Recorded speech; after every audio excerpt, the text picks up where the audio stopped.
Okay folks, we are offloading on the Sarah right now, and usually we do this on the run here, but I had to wait for her to get here. She is filling trucks way over there by the road. I'm videoing this part of the video right now with my cell phone, which I don't normally like using because I get a phone call or something and it just kind of screws up the video. The past few days I've had trouble videoing any of the videoing that I've done. There hasn't been any audio with the video. I use this Canon M50. This has been my regular go-to camera to do any of the videoing. It's got an external microphone on it, and there's something wrong with the microphone jack. I've had this camera for about 1.5 years now, and it looks like we're going to have to replace it. I also use these Drift Ghost cameras. This is a Ghost XL. They're decent for sticking on a piece of equipment. They got a rotating lens on them. However, the audio is absolutely crap on these as well. And I also have these Drift Ghost S's. This was the very first model camera that I started with way back in the day. However, the audio isn't that great on these, but they are decent for sticking to a piece of equipment and getting the outside view and whatever. So I have had trouble, like I was saying, with the audio. That's why we really haven't been doing any videos here. I do have to get a new camera, and I think everybody is sick of the Joe Biden voiceover. So we're going to roll into the rest of the video, folks. I want to thank you in advance for watching, and we'll catch you at the end of the video. Remember, if you like these videos, kindly hit the thumbs up. I don't like asking for that, but Google likes to see interaction between the viewer and the creator. So we will get after the rest of the video here. Okay folks, so before we roll into the video here, I wanted to congratulate Chris and Paulette Spencer, who got married on September 26th, 2020. They have a dairy farm in Newark Valley, New York. I was quite late getting to my messages here, and Paulette sent me a picture from her wedding day. I'll share that with you here, and we will roll into the rest of the video. Congratulations to the two of you. Well, we've got some good weather ahead of us here today. We're just getting fuel in the combine now. That's just about full. And I've got a bracket that I want to put on this gearbox, this variable speed gearbox here that runs the feeder house, and it runs the head too. We ended up having a shaft break on there. I had a video that I did on it a couple weeks ago, and Kaz rebuilt this gearbox, and it's got 2 mounts on here, but there's an additional third one that was kind of an afterthought. We're going to put a bracket on there now. I just got the parts for that. That bolts right down here on the gearbox itself, and then it bolts, that bracket bolts to the main frame of the feeder house. So we're going to get that on there. We've got some issues with the camera that we run on this spout on the grain buggy here. It is a wireless camera that we power off of the work light, which is up on top. Can we see that from here? Almost see it. It's up on the top of the auger. And those are cab cams, and we've had them for quite a while, but to be honest with you, I think they're junk. So we've got to get changed out of those and get something better. But we've got all the monitors and trucks and whatever else, so we're kind of stuck with them right now. And I also have a negative ground battery cable to put on the combine, and I'm going to throw one on that 7200 tractor as well. This corn that's in this field here is channel 201 something or other, and this is the first that we have grown channel corn, and it's yielding pretty good. It's running in the high 20s for moisture, which that's where we want it, because we're doing high moisture corn right now. There's about 40 acres in this field. We just got it opened up here last night. There's a laneway that runs up through the center of the field here, so that's why that's like that. I think I just heard this nozzle click off, so we're gonna pull the truck around the other side of the combine. Yep, that nozzle is off. And we're gonna replace the ground cable on the combine. That tractor, put a bracket on there. I've got a chain to tighten up. And we've got some other things to do here.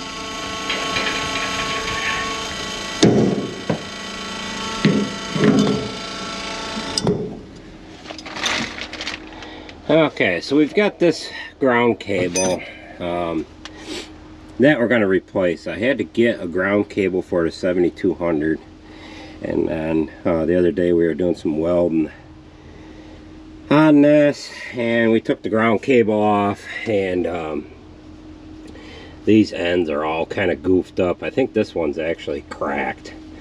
So I figured, why don't we change it now so we're not dealing with problems later. And yeah, so we're going to get that off in there quick and put a new one on, and we'll save this one. And there's really nothing really wrong with it, but it's been taken on and off so many times that I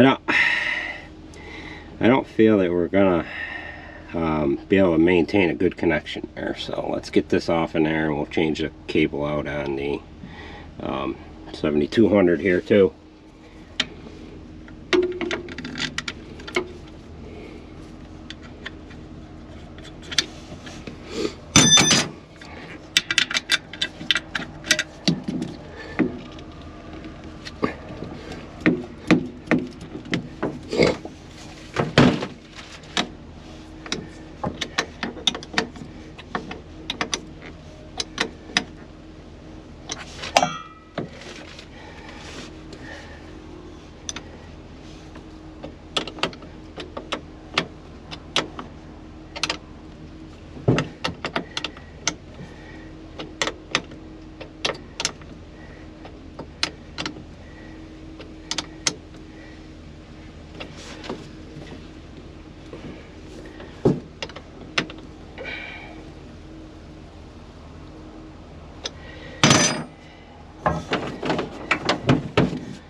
Alright, we've got a new ground cable on here. You might be wondering why we don't replace the positive too, but the positive is in good shape. Looks like the mice have eaten over or chewed on these covers a little bit, but that happens.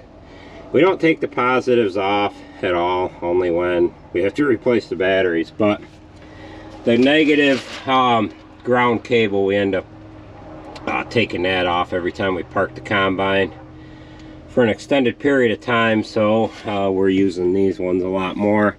So we've got to take, there's a another bolt down on the frame of the combine that we've got to take out for this old strap here, and we'll take that bolt out, bolt on the new one, and then this one will be done.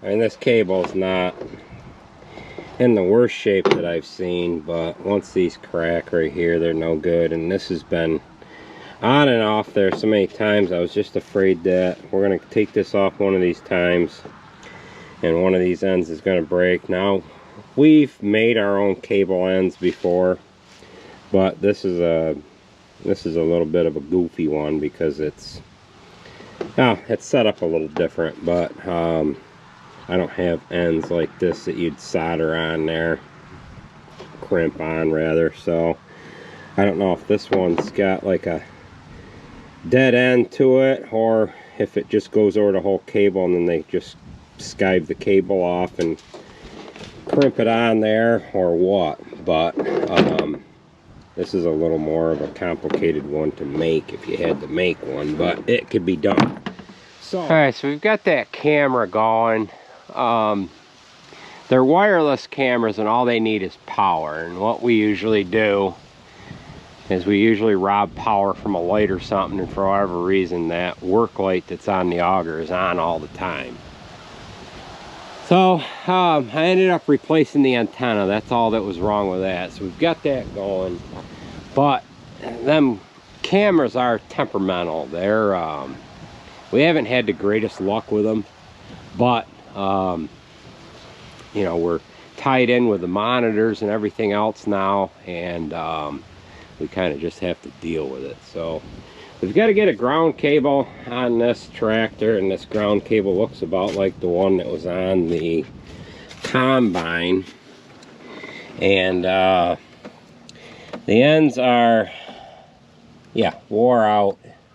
That one's actually cracked right there. This tractor started slow, started hard the other day, and I figured I'd better get a ground cable for this, and I knew the combine ground cable wasn't in the greatest condition, so this needs changing. The combine one probably didn't need changing, but we'll get this off in there, get the new one on. Alright, so we got the new cable on there, and then this is the one that come off of there, and this one on this side, you can see the crack in the cable and right there. So that wasn't giving that battery on the right hand side a good enough connection. And then of course the cable's all goofy looking right here, so this must be all full of corrosion in there. So this ought to start a little easier when it gets real cold. Alright, so this is the bracket that we need to add on to it here. I'm gonna figure out how this bushing goes in there. Get it all lined up here, so that's gonna go in there like that.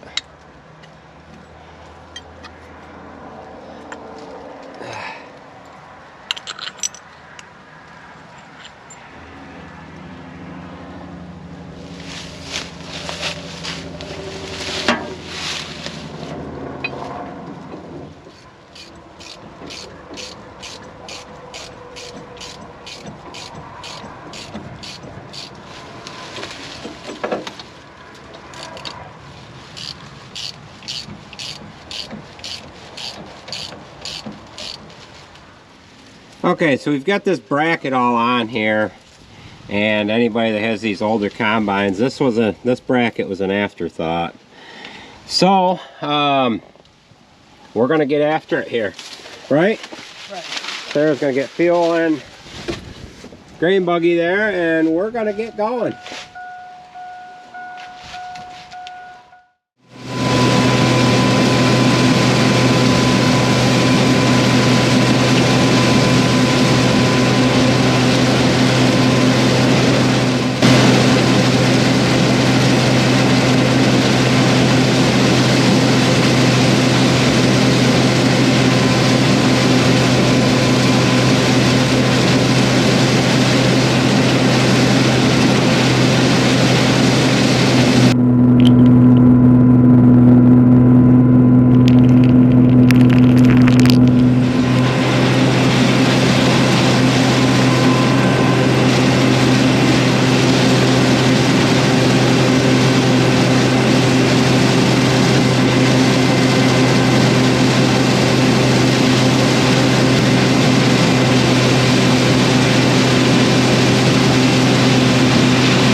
bin here. We've got a bracket broken on the auger that brings the grain into the bin. So we usually put 2.5 dumps on each truck.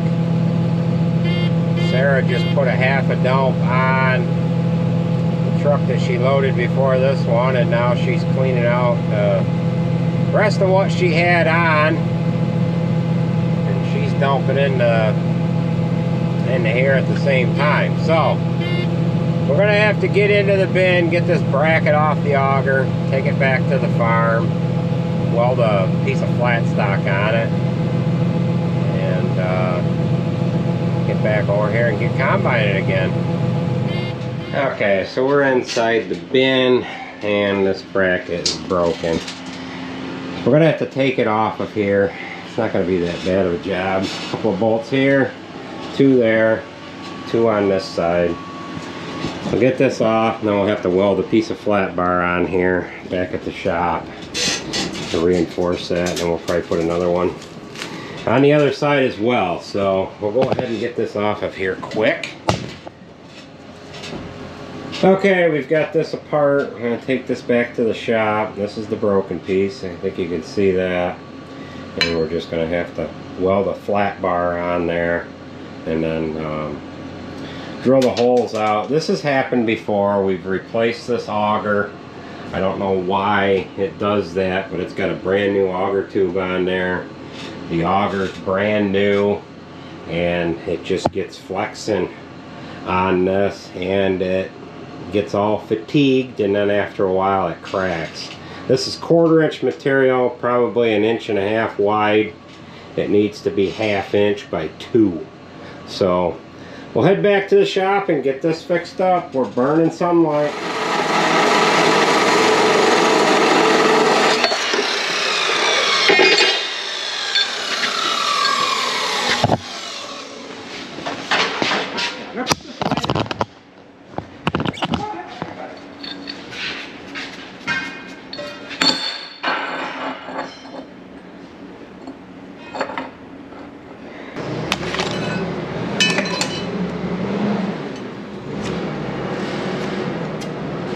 Check you again. I think you got it this time.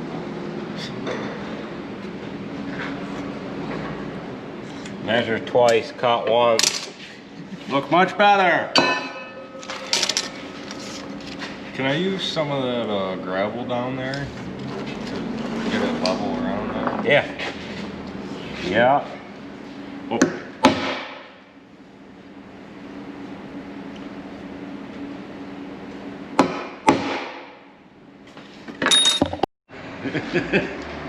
Okay, so now this is the second time around that we've done this. Here's the first 2 that I drilled in the wrong spot. So, take 2.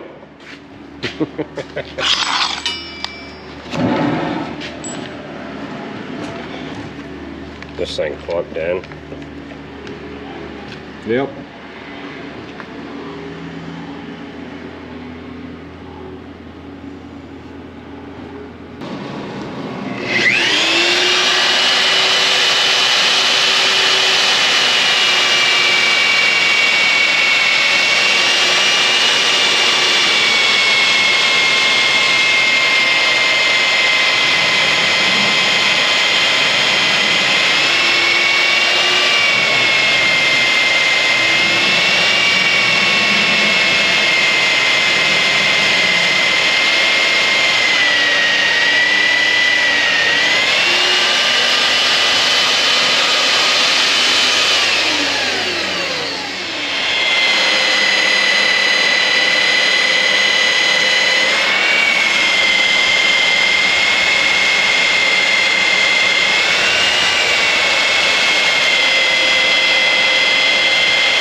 Alright kids, we got this all welded up. Now, for all you guys watching at home, all we did was stitch this. My stitches ain't the same size on each side. Now, when you weld something like this, you do not want to make a pass right here. We are a 1/2 inch thick here. We are a 1/4 inch thick there. We're more than 3 times the strength here. But if you run a weld right there, doesn't matter if we're inch down here, we're still only going to be the strength of a piece of 1/4 inch material. Because what happens to the weld is, if you weld it right, you should penetrate down into this piece of metal about halfway.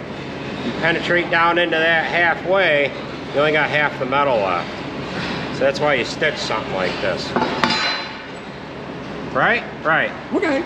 Alright, so now we get our tools picked up, put this in a bucket of water, and we'll head on over.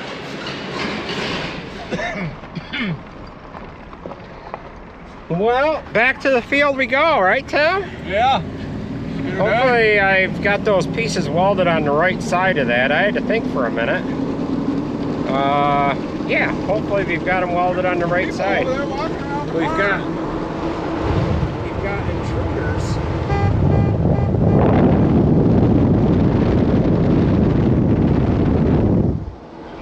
It'll be a film, don't they?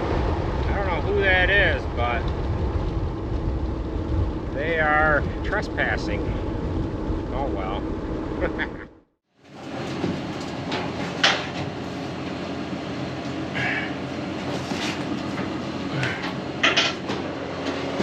Alright, I've got that all bolted on there. The one thing I can't put this little shroud on here. And I don't even know really what it's for anyways. I think it just keeps the corn from spitting up in the air. But we don't have to worry about that with the tarp on here. So I'm gonna have to get some longer carriage bolts, and we can put this back on tomorrow.